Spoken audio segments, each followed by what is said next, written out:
You want to know how I know that baseball was different in the late 90s and early 2000s? Mark McGwire hit 65 homers and had a 1,000 plus OPS in 1999 and finished fifth in MVP voting. And all the guys that finished ahead of him were actually arguably better that season. Arguably. The guy who won the MVP was Chipper Jones. Batted .319, 181 hits, 45 homers, 110 RBIs, 116 runs scored in 157 games, and won the MVP along with the Silver Slugger.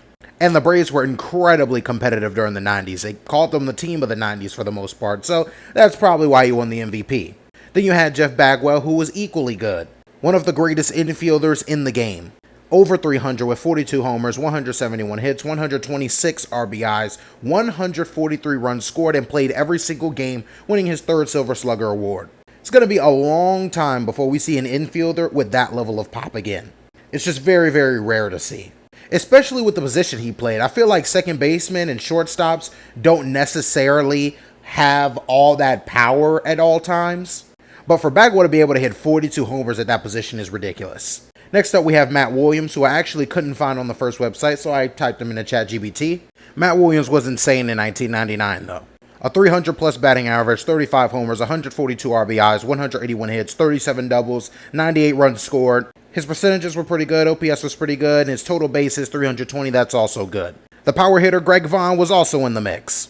Batting average was low, but when you hit 45 home runs with 118 RBIs, nobody really cares.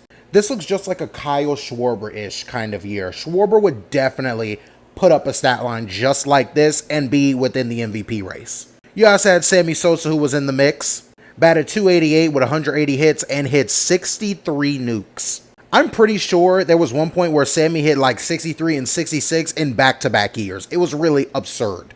Played every single game. I know that he was kind of on the stuff, but he was still an absolute tank. And you can't talk about the late 90s and early 2000s without talking about Barry Bonds. This was before his insane 4-year prime, but still, 262 with 34 homers, 93 hits, and 83 RBIs in only 102 games is ridiculous. In a regular year where he was healthy, this would have been an MVP season.